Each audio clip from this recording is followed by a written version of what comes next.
ॐ अज्ञानतिमिरान्धस्य ज्ञानञ्जनशलाकया चक्षुरुन्मिलितं येन तस्मै श्रीगुरुवे नमः। नमः ॐ विष्णुपादाय कृष्णप्रेष्ठाय भूतले श्रीमते भक्तिवेदान्तस्वामिन्निति नामिने। नमस्ते सारस्वती देवे गौरवाणी प्रचारिणे निर्विशेष शून्यवादी पाश्चात्यदेशतारिणे। नमो महावदन्याय कृष्ण प्रेम प्रदायते कृष्णाय कृष्ण चैतन्य नामने गौर तुसे नमः। जय श्री कृष्ण चैतन्य प्रभु नित्यानंद श्री अद्वैत गदाधर शिवासादि गौर भक्त वृंद। हरे कृष्णा कृष्णा कृष्णा हरे हरे, हरे राम राम राम हरे हरे। हरे कृष्ण। आप सभी भक्तों का हार्दिक स्वागत है आज के श्रीमद् भगवत गीता के इस डिस्कशन में। तो आज हम लोग चर्चा करेंगे भगवत गीता यथारूप सेकेंड चैप्टर दूसरा अध्याय का श्लोक संख्या 31। इस श्लोक पे कल भी थोड़ा चर्चा किया था, आज भी थोड़ा चर्चा करके फिर आगे का श्लोक भी थोड़ा चर्चा करें। तो ये एक नया सेक्शन या नया भाग चालू हो रहा है इस दूसरे अध्याय का। इस दूसरे अध्याय में टोटल 1 2 3 4 5 सेक्शन है, 5 भाग हैं, जिसमें जो पहला भाग था श्लोक संख्या 1 से लेकर के लगभग 10 नंबर श्लोक तक में, तो वहां पे अर्जुन युद्ध ना करने के 2 कारण और बताते हैं, और फिर उसके बाद फिर से और ज्यादा कंफ्यूज होने के कारण, मन में संशय होने के कारण वो फाइनली ये निष्कर्ष लेते हैं, निर्णय लेते हैं कि भगवान का शरण लेना चाहिए। और 7वें श्लोक में भगवान के शरणागत हो जाते हैं, उनके शिष्य बन जाते हैं। और इस प्रकार से शिष्य बनने के पश्चात भगवान कृष्ण 11 नंबर श्लोक से जब भगवत गीता का ज्ञान यानी अर्जुन को उपदेश देना प्रारंभ करते हैं, तो 11 नंबर श्लोक से लेकर के 30 नंबर श्लोक तक, जो कि इस दूसरे अध्याय का दूसरा भाग हुआ, उसमें भगवान आत्म तत्व आत्म के विज्ञान के बारे में चर्चा करते हैं। और अर्जुन को जो सगे संबंधी आत्म बुद्धि में होने के कारण सगे संबंधियों के प्रति जो मोह उत्पन्न हो गया था, आसक्ति, जिसके कारण अर्जुन अपने इस युद्ध को करने से विचलित हो रहे थे शारीरिक चिंता में आने के कारण, तो भगवान उस आत्म ज्ञान के को बता करके अर्जुन को उस आसक्ति मोह या जो शोक है, शोक से मुक्त करते हैं, ये समझाते हुए, ये निष्कर्ष देते हुए कि हम ये शरीर नहीं है, हम आत्मा है, और शरीर तो नश्वर है, नष्ट होने ही वाला है। तो इस शरीर के परिवर्तन से भ्रमित होकर के या शोक करके अपने कर्तव्य का पालन करने से विचलित नहीं होना चाहिए, यानी ये कर्तव्य है अर्जुन का युद्ध करना। अब यहाँ से 31 नंबर श्लोक से लेकर के लगभग 38 39 40 39 39 नंबर, हाँ 39 नंबर श्लोक तक भगवान कृष्ण ये 9 श्लोकों में, ये तीसरा भाग है, इस दूसरे अध्याय का तीसरा भाग है, जिसमें भगवान कृष्ण स्वधर्मम अपि चावेक्षा ना विकम्पितुमर्हसि धर्म्याध्ये युद्धया श्रेयोन्य क्षत्रियस्य न विद्यते। तो इस भाग में भगवान अर्जुन को अपने वर्णाश्रम धर्म के अनुसार, यानी भौतिक शरीर में रहते हुए, इस भौतिक संसार में रहते हुए जो भौतिक धर्म है उसके उसके ऊपर विचार करते हुए भी अगर अर्जुन वो भी सोचे कि अपने आप को क्षत्रिय धर्म के ऊपर भी विचार करें, तब भी अर्जुन को युद्ध करना चाहिए। तो इस प्रकार से इस सेक्शन में अर्जुन को ये स्थापित करेंगे, क्योंकि अर्जुन के जो दूसरा कारण था युद्ध ना करने का, जो पहले अध्याय में अर्जुन बोलते हैं, वो ये था कि अगर मैं युद्ध करूंगा तो इसमें अपने ही सगे संबंधियों, जिनके द्वारा हमने इतना कुछ प्राप्त किया है, प्रेम प्राप्त किया है, उनके उनके द्वारा हम पालन पोषण प्राप्त किए हैं, और गुरु द्रोणाचार्य से तो हमने सब कुछ, जो मिलिट्री आर्ट है, मिलिट्री ये युद्ध कुशलता, धनुर्विद्या, ये सब हमने उनसे ही प्राप्त किया है। तो भले ही वो हमारे विरुद्ध खड़े हैं, लेकिन उनको वो मारेंगे हमको तो भी चलेगा, लेकिन हम अगर उनके ऊपर वो प्रहार करते हैं तो ये पाप, हम पाप के भागीदारी बनेंगे। तो इसलिए भगवान अर्जुन को इस भाग में ये समझाने का प्रयास कर रहे हैं, ये समझाने वाले हैं कि वास्तव में अर्जुन, इससे युद्ध को करने से तुमको पाप लगेगा ऐसा नहीं है। इस युद्ध को छोड़ के जाने से पाप लगेगा, और युद्ध को करने से तुमको स्वर्ग की प्राप्ति होगी। तो कल हमने इस पे बहुत थोड़ा विस्तार से चर्चा किया था। ये जो स्वधर्मम अपि चापेक्षा, यहाँ पे स्वधर्मम बताया जा रहा है इस भौतिक शरीर, यानी हम अपने पूर्व कर्म के अनुसार हमने जो जिस इस भौतिक प्रकृति के तीन गुणों में हर व्यक्ति है, तो हम जिस गुण में है से प्रभावित हैं, सत्वगुण रजगुण तमोगुण, तो इस तीन गुणों में हम जिस गुण से प्रभावित हैं उसके अनुसार हमको कुछ स्वभाव या धर्म या कर्तव्य की प्राप्ति हुई है, उसको यहाँ पे स्वधर्म बोला गया है। वास्तविक स्वधर्म तो होता है जीवेर स्वरूप है कृष्णेर नित्यदास, हर जीव का वास्तविक स्वधर्म है कि भगवान का नित्यदास है, भगवान का सेवा करना चाहिए, भगवान का भक्ति करना चाहिए शुद्ध भाव से, ये वास्तविक स्वधर्म है। लेकिन यहाँ पे जो स्वधर्म है वंस ओन रिलीजियस प्रिंसिपल्स, यानी अगर कोई ब्राह्मण है, क्षत्रिय है, वैश्य है, शूद्र है, या ब्रह्मचारी है, वानप्रस्थ है, गृहस्थ है, सन्यासी है, तो ये वर्ण और आश्रम के अनुसार हर किसी व्यक्ति का अलग अलग जो धर्म है या कर्तव्य है। तो अर्जुन को भगवान बोल रहे हैं कि अगर तुम अपने आप को क्षत्रिय समझ के क्षत्रिय धर्म के बारे में भी विचार करो, स्वधर्मम अपि चा अवेक्ष्या, कि तुम क्षत्रिय हो, इस बात पे भी विचार करो, तब भी तुमको ना विकम्पितुम अर्हसि, विकम्पितुम मतलब इस युद्ध से अलग नहीं, इस युद्ध को नहीं छोड़ना चाहिए। क्यों? क्योंकि क्षत्रिय का धर्म है धर्म्याधि युद्धा श्रेय अन्य क्षत्रिय न विद्यते, यानी धर्म की रक्षा के लिए, धर्म की स्थापना के लिए अधर्म के प्रति युद्ध करना, हिंसा करना, ये क्षत्रिय का सर्वश्रेष्ठ धर्म है। अगर कोई क्षत्रिय है वो अधर्म के खिलाफ युद्ध नहीं करता है ये सोच के कि हमको अहिंसक होना चाहिए, नॉन वायलेंस, अहिंसा परमो धर्म, ये अहिंसा परमो धर्म का जो सिद्धांत है ये ब्राह्मणों के लिए है, क्षत्रियों के लिए नहीं है ना। कुछ लोग हुए ऐसे, कुछ तथाकथित नेता हुए, वो इसका गलत, इस गीता के सिद्धांत को नहीं समझ पाए, गीता को इस्तेमाल करके वो ये प्रचार किए कि गीता हमको अहिंसा अहिंसा सिखाती है। गीता ना तो हिंसा सिखाती है ना अहिंसा सिखाती, गीता तो हमारे जो वास्तविक धर्म है कर्तव्य उसको पालन करना सिखाती है। अगर कोई ब्राह्मण है तो उसको सहनशील होना चाहिए, समाधमा तितिक्षवार, जो उसको सहनशील होना चाहिए, इंद्रियों को संयम करना चाहिए, हिंसा नहीं करना चाहिए, और सरल स्वभाव का होना चाहिए, और जो मिल जाए उसमें संतुष्ट रहना चाहिए। लेकिन जो क्षत्रिय है उसके लिए अपने खुद के पर्सनल व्यक्तिगत हेतु उसको हिंसा नहीं करना चाहिए, लेकिन धर्म की स्थापना के लिए, क्योंकि वो एडमिनिस्ट्रेशन में उसके ऊपर जो है समाज या प्रजा निर्भर है, तो उसको हिंसा अगर जरूरत पड़े तो हिंसा करना चाहिए।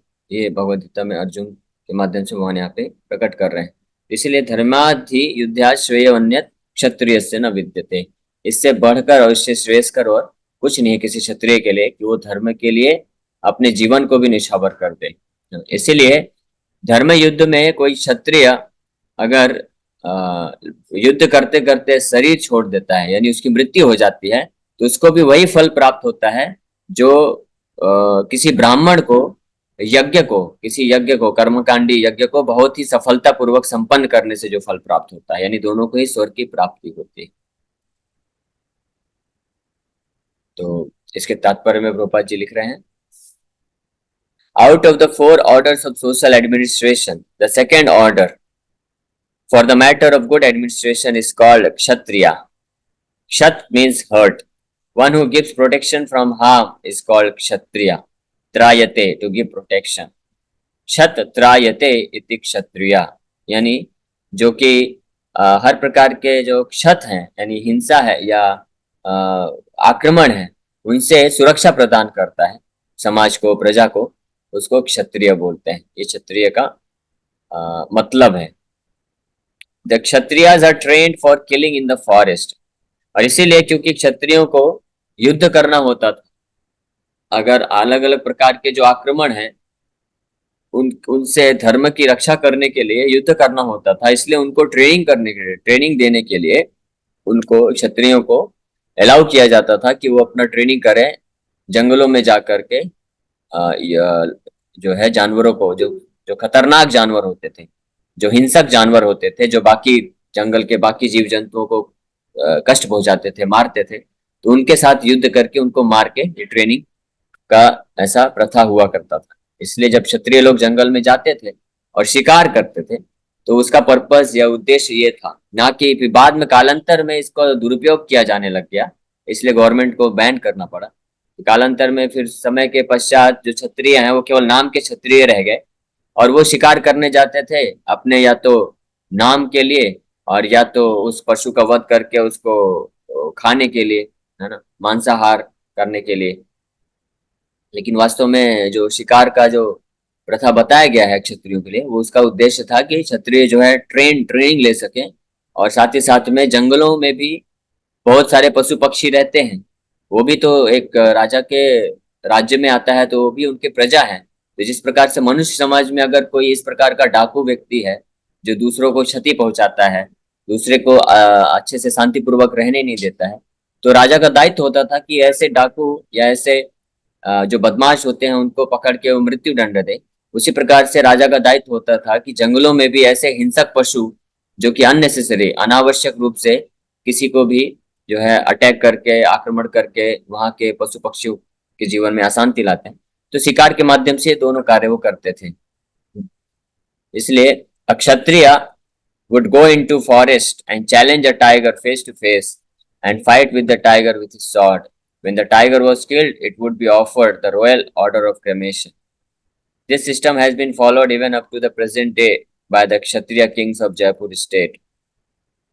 The Kshatriyas are specially trained for challenging and killing because religious violence is sometimes a necessary factor. Therefore, Kshatriyas are never meant for accepting directly the order of sannyas or renunciation. Non-violence is in politics may be a diplomacy, but it is never a factor of principle. In the religious law book, it is stated, आहवेषु मिथो अन्योन्यम जिघाम Shanto महिक्षिता युद्धमानाः परम क्षत्या स्वर्गम यान्ति अपरान्मुखा यज्ञेषु पशवो ब्रह्मन् अन्यत् हन्यन्ते सततं द्विजय संस्कृता किल मंत्रैश्च ते अपि स्वर्गम अवाप्नुवन्. In the battlefield, a king or kshatriya, while fighting another king envious of him, is eligible for achieving the heavenly planets after death. As the Brahmanas also attain the heavenly planets by sacrificing animals in the sacrificial fire. इस श्लोक में जो already मैं बताया, इस श्लोक में वर्णन है कि ये जो वायलेंस है यानी हिंसा है, ये क्षत्रियों के लिए जरूरी है धर्म की स्थापना के लिए। क्षत्रिय जो है अहिंसक नहीं बन सकता है, और अपने धर्म को, समाज की रक्षा, धर्म की स्थापना के लिए जो उसको कर्तव्य, उसको छोड़ के डायरेक्ट संन्यास नहीं ले सकता है। एक क्षत्रियों के लिए उचित नहीं है।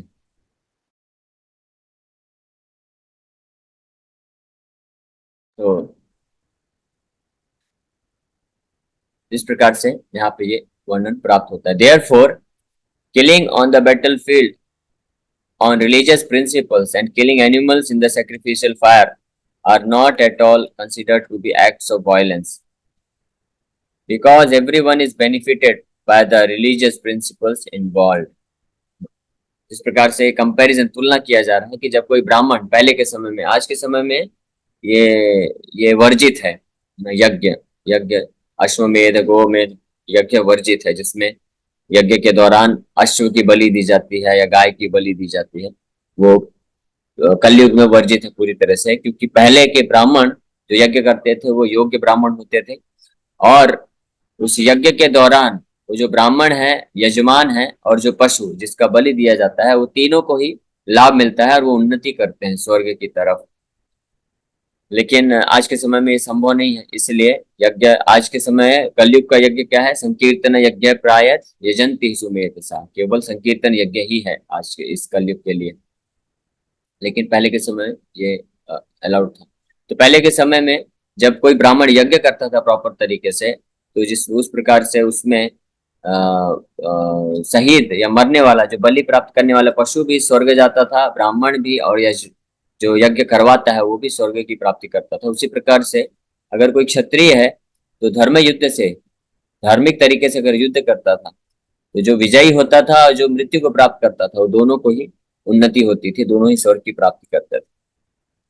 The animal sacrifice gets a human life immediately without undergoing the gradual evolutionary process from one form to another.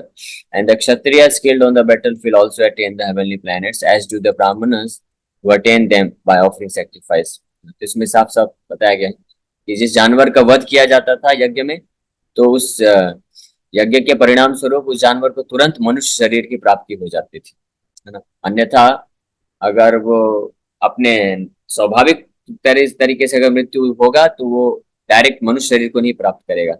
वो अपने इवोल्यूशनरी प्रोसेस यानी धीरे धीरे एक योनि से दूसरे योनि, ऐसे लाखों लाखों योनियों को पार करने के बाद मनुष्य बनने का चांस मिलता। लेकिन यहाँ पे यज्ञ अगर प्रामाणिक तरीके से यज्ञ हुआ सफलता पूर्वक से, तो जानवर को भी मनुष्य का शरीर मिलता था। तो ये इस प्रकार के कर्तव्य निर्धारित हैं। ब्राह्मणों के कुछ कर्तव्य, क्षत्रियों के, वैश्य के और शूद्र के। इसी प्रकार से ब्रह्मचारी, आश्रम में भी ब्रह्मचारी, गृहस्थ, सन्यासी और वानप्रस्थ, तो अपने अपने धर्म और कर्तव्य का पालन करने से व्यक्ति को चूकना नहीं चाहिए। अगर वो उसको सही तरीके से करता है तो उसका उन्नति होता है।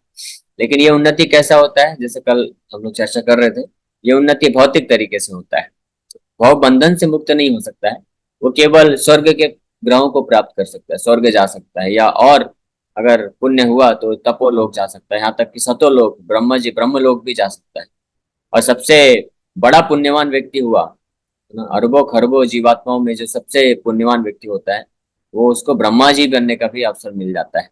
लेकिन वो भी जो है इस भौतिक संसार में ही रहना पड़ता है, और उस पुण्य की समाप्ति पे वापस से मर्त्य लोकम विशंति, वापस से मृत्यु लोक में आना पड़ता है।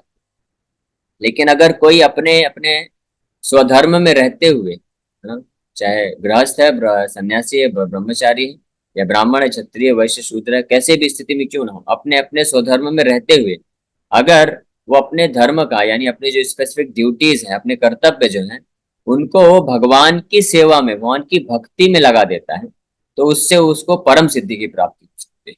परम सिद्धि मतलब इस भौतिक संसार से मुक्त होकर के, केवल स्वर्ग नहीं, इस भौतिक संसार से मुक्त होकर के आध्यात्मिक जगत को प्राप्त कर सकता है वो। जिस प्रकार से यहाँ पे अर्जुन महाभारत का युद्ध में अर्जुन को प्रेरित कर रहे हैं भगवान, तो अगर भगवान कृष्ण इस महाभारत के युद्ध में नहीं होते, भगवान की आज्ञा में अगर युद्ध नहीं हुआ होता, और अर्जुन केवल साधारण तरीके से एक क्षत्रिय के रूप में क्षत्रिय धर्म का पालन करते हुए धर्म की स्थापना के लिए धर्म युद्ध करते, तो भी अर्जुन का उन्नति होता और अर्जुन को स्वर्ग की प्राप्ति होती। यही चीज यहाँ पे भगवान अभी अर्जुन को फोकस करना चाहते हैं इस भाग में, 31 नंबर श्लोक से लेकर के 39 नंबर श्लोक में भगवान इसी चीज पे अर्जुन को समझाना चाहते हैं कि क्षत्रिय धर्म होने के नाते अगर तुम इस युद्ध को करोगे तो तुमको स्वर्ग की प्राप्ति होगी। लेकिन अर्जुन के केस में एक विशेष बात यह हो गई कि अपने स्वधर्म को करते हुए वो भगवान की सेवा कर रहे हैं, क्योंकि भगवान की आदेश अनुसार, भगवान की आज्ञा पे कार्य कर रहे हैं, इसलिए वो जो है परम सिद्धि को प्राप्त करेंगे, भगवान के धाम को प्राप्त कर लेंगे, भगवान के प्रति भक्ति को प्राप्त कर लेंगे। जैसे अगर हमारे केस में देखा जाए, अगर उदाहरण लिया जाए, तो एक कोई फैमिली वाला व्यक्ति है, हाँ, जैसे मान लीजिए किसी घर में कोई पति है, तो पति का कर्तव्य है कि अपने परिवार का पालन पोषण करने के लिए, भरण पोषण करने के लिए वो नौकरी करे, धंधा करे, खेती किसानी करे, यानी जो भी रिसोर्सेस हैं, जो भी आवश्यकता की चीजें हैं, वस्तुएं हैं, वो उनको प्रदान करे, उसके लिए कुछ कर्म करके। तो अगर वो साधारण तरीके से ये कार्य करता है, तो अपने परिवार वालों का पालन पोषण करता है सफलता पूर्वक, तो इससे उसको पुण्य की प्राप्ति होती है। और जितने पवित्रता के साथ, यानी जितना ईमानदारी और जितना पाप रहित होकर के वो इस प्रकार से पालन पोषण करता है, तो उसको पुण्य प्राप्त होता है और वो स्वर्ग भी जा सकता है। लेकिन अगर वही व्यक्ति इस उद्देश्य के साथ पालन पोषण करता है कि मुझे इनको पालन पोषण करके इनका जो जीवन है, भौतिक जीवन है, स्थिर करके भगवान की भक्ति में लगाना है, भगवान के सेवा में लगाना है, तब वो परफेक्शन यानी परम सिद्धि को का कारण बनता है। जैसे घर पे माताएं कुकिंग करती, तो अगर वो उनका कर्तव्य है, धर्म है, स्वधर्म है कि अपने बच्चों का, पति का उनको खिलाना है, तो उनके लिए कुकिंग करना है, घर को साफ सुथरा रखना है, और अन्य अन्य जो धार्मिक कार्यकलाप उसमें भाग लेना है। तो ये अगर करते हैं कोई, तो उनको पुण्य की प्राप्ति होती है और वो स्वर्ग आदि ग्रहों को प्राप्त कर सकते हैं। लेकिन अगर वही कार्य, सेम कार्य कर रहे हैं, लेकिन भगवान कृष्ण को केंद्र में रख के कर रहे हैं, भगवान कृष्ण को जो भी बनाते हैं भोग, भगवान को भोग लगा के फिर सारे परिवार वालों को खिलाएं प्रसाद के रूप में। तो वही कार्य करने से, वही सधर्म स्वधर्म का पालन करने से व्यक्ति को परम सिद्धि की प्राप्ति हो जाएगी, यानी भगवान के वैकुंठ धाम को प्राप्त कर सकता है। ये एक शुभ अवसर होता है। तो इस प्रकार से भक्ति इस भौतिक जगत से मुक्ति के लिए या भव बंधन से छुटकारा प्राप्त करने के लिए, भगवान के धाम को प्राप्त करने के लिए हमको अपने स्वधर्म को त्याग करने का जरूरत नहीं, बल्कि स्वधर्म को भगवान के भक्ति, भगवान के सेवा से जोड़ने की जरूरत है।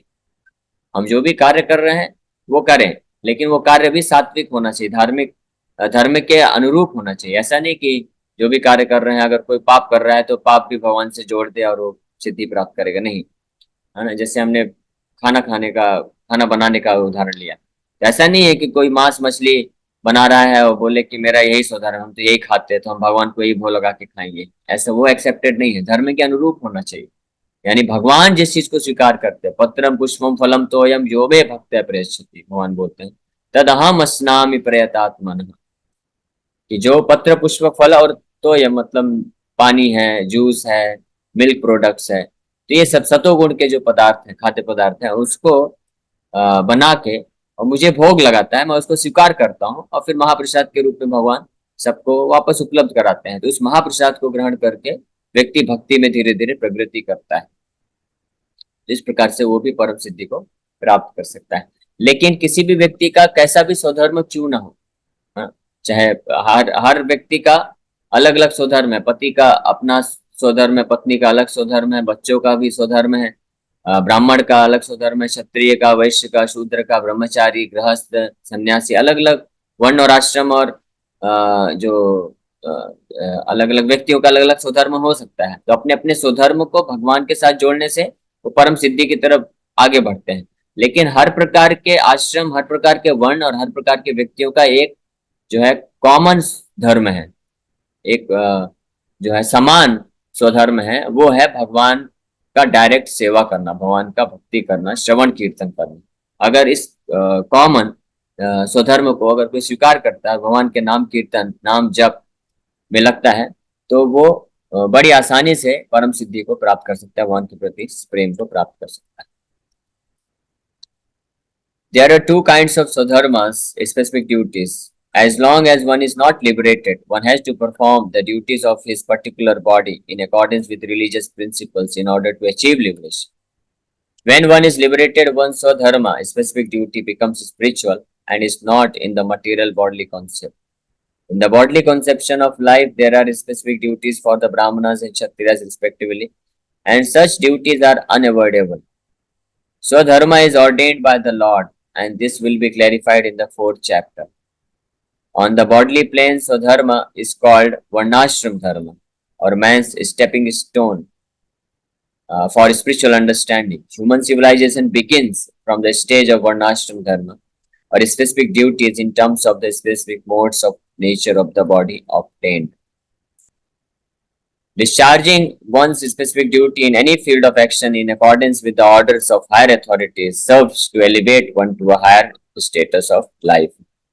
तो दो प्रकार के स्वधर्म, जैसे ऑलरेडी चर्चा किया गया है, यहाँ पे प्रभुपाद जी तात्पर्य में वर्णन कर रहे हैं कि दो प्रकार के स्वधर्म है। हमारा जो वास्तविक स्वधर्म है कि हम भगवान के नित्य दास हैं, उनका हमको सेवा करना चाहिए, उनका नाम जप करना चाहिए, हमारा वास्तविक स्वधर्म है आत्मा के स्तर का। लेकिन जब तक कोई व्यक्ति मुक्त नहीं होता है इस भव बंधन से, देहात्म बुद्धि से अपने आप को मुक्त नहीं कर पाता है, तो उसके स्टेज में ये बॉडी के यानी शरीर से संबंधित भी स्वधर्म होते हैं, जिनको वर्णाश्रम धर्म बोला जाता है। वर्ण आश्रम मतलब वही ब्राह्मण, क्षत्रिय, वैश्य, शूद्र, ब्रह्मचारी, वानप्रस्थ, गृहस्थ, संन्यास, ये अलग अलग वर्ण और आश्रम है। तो इससे संबंधित जो कर्तव्य होते हैं उनका व्यक्ति को पालन करना चाहिए, क्योंकि वो भी भगवान के द्वारा प्रदान किया गया है। लेकिन इस वर्णाश्रम धर्म को पालन करते समय अब व्यक्ति को अपना उद्देश्य नहीं भूलना चाहिए कि हम ये क्यों कर रहे हैं पालन, क्योंकि वर्णाश्रम धर्म हम पालन करते हैं अपने आप को इस उन्नति, अपने अपने आध्यात्मिक उन्नति करके हम मुक्तावस्था को मुक्ति को प्राप्त करके, और जहां से हमारा जो वास्तविक स्वधर्म है भगवान की नित्य सेवा, भगवान के नाम का जप, भगवान का स्मरण, भगवान की प्रेममयी सेवा करना, इस उद्देश्य की पूर्ति के लिए हम वर्णाश्रम धर्म करते हैं। इसको ध्यान में रखते हुए और साइड बाय साइड अपने जो वास्तविक स्वधर्म है, भगवान की सेवा, नाम जप, जो कि मैं बताया, जो कि कॉमन है सब, हर किसी के लिए, ये स्वधर्म जो है हर एक व्यक्ति, हर एक वर्ण और आश्रम के व्यक्ति के लिए कॉमन है, जो वास्तविक स्वधर्म। और जब तक इस तीन गुणों में कोई व्यक्ति अभी भी फंसा हुआ है, तो अपने वर्णाश्रम के अनुसार सबका अलग अलग जो स्वधर्म है उसका भी पालन करना चाहिए। और साथ साथ ही साथ में जो कॉमन स्वधर्म, असली स्वधर्म है, भगवान के नाम जप कीर्तन, इसको भी करना चाहिए। तो इस प्रकार से व्यक्ति धीरे धीरे आध्यात्मिक स्टेटस, आध्यात्मिक स्थिति को प्राप्त करके अपने आप को भवबंधन से मुक्त कर सकता है। इस प्रकार, इसलिए भगवान यहाँ पे अर्जुन को, तो अर्जुन के केस में यहाँ पे अर्जुन का जो कार्य है इस महाभारत के युद्ध में, महाभारत के युद्ध में भाग लेना, युद्ध करना, ये अर्जुन के सौभाग्यवश ये अर्जुन का दोनों स्वधर्म हो गया। तो भौतिक शरीर का भी स्वधर्म हो गया, वर्णाश्रम धर्म के अनुसार भी अर्जुन का यही है कर्तव्य, क्षत्रिय होने के कारण अर्जुन को धर्म के लिए युद्ध करना चाहिए। और असली स्वधर्म भी अर्जुन का यही हो गया, क्योंकि डायरेक्ट भगवान कृष्ण के द्वारा ये बोला जा रहा है करने के लिए। इसलिए भगवान यहाँ पे अर्जुन को बोल रहे हैं स्वधर्मम अपि चापेक्षा। अगर आप अर्जुन अपने स्वधर्म यानी अपने शरीर के वर्णाश्रम धर्म पे तुम विचार करो, तब भी क्षत्रिय होने के नाते तुमको ये युद्ध करना चाहिए। ओके, बेसिक से हम लोग यहीं पे विराम करते हैं। आप में से किसी भक्त का कोई प्रश्न है तो पूछ सकते हैं। हरे कृष्ण, हरे कृष्ण, कृष्ण कृष्ण, हरे हरे राम। हरे कृष्ण प्रभु जी, जैसे आपने बोला वो यज्ञ करके वैकुंठ लोग जाते हैं, तो क्या देवताओं से भी कुछ गलतियां होती है क्या, या ऐसा कुछ है, हुआ है ऐसा कभी एक्सपीरियंस? नहीं, यज्ञ करके वैकुंठ लोग नहीं जाते हैं, यज्ञ करके पुण्य मिलता है और स्वर्ग की प्राप्ति करते हैं। नहीं स्व- नहीं, देवताओं से कभी गलती होती है क्या प्रभु जी, वो जानना चाहते देवताओं से भी गलती होती है, अगर वो शुद्ध भक्त नहीं है तो गलती होती है। जैसे हम भागवत में कई बार पढ़ते हैं कि इंद्रदेव भगवान को कई बार पहचानने में गलती कर देते हैं, और या तो कई बार ऐसा, कुछ केस ऐसे भी हैं कि पहचानते हुए, जानते हुए भी जो है वो भगवान के विरुद्ध चले जाते हैं। तो इसका कारण यही है, क्योंकि जब तक कोई शुद्ध भक्त नहीं होता है, तो इस भौतिक संसार में माया इतनी शक्तिशाली है कि भोग वृत्ति होने के कारण व्यक्ति भगवान के भी खिलाफ खड़ा होता है। चाहे वो देवता हो, असुर तो होते ही है, लेकिन यहाँ तक कि देवता भी अगर कोई बन जाता है तो हमेशा ये रिस्क रहता है, अगर जब तक शुद्ध भक्ति करके हृदय पूर्ण रूप से शुद्ध नहीं हुआ है, तो वो व्यक्ति अपने भोग की पूर्ति के लिए भगवान से भी जाके युद्ध करने के लिए तैयार हो जाता है। जैसे भागवती प्रमाण है, इंद्रदेव की सभा से भगवान कृष्ण सत्यभामा के लिए तो पारिजात का वृक्ष लेके जा रहे थे। तो इंद्र की पत्नी ने बोला, अरे ऐसा कैसे, पृथ्वी का कोई व्यक्ति आकर हमारे गार्डन से हमारा पारिजात वृक्ष लेके चला गया और आप कुछ नहीं कर रहे हो। तो इंद्रदेव जानते हैं कृष्ण भगवान है, लेकिन फिर भी पत्नी के कहने पे निकल पड़े, हथियार लेके, वज्र लेके भगवान कृष्ण का सामना करने। तो भगवान को परास्त कर देते हैं और फिर वापस वो पेड़ लेके आते हैं, पारिजात का वृक्ष। तो इससे पता चलता है कि जो पूरी तरह से शुद्ध भक्त नहीं होते हैं, तो वो भ्रमित होने का चांस रहता है, भगवान के भी विरोध में चले जाते हैं। इसलिए स्वर्गलोक भी जाने का कोई फायदा नहीं। एकमात्र जो सर्वश्रेष्ठ डेस्टिनेशन है, उपाय है कि हम भगवान का शुद्ध भक्ति करके अपने हृदय को पूरी तरह से हर प्रकार के भोग, कामनाओं, काम वासनाओं से मुक्त करके भगवान के प्रति सेवा की वृत्ति विकसित करें। हरे कृष्ण।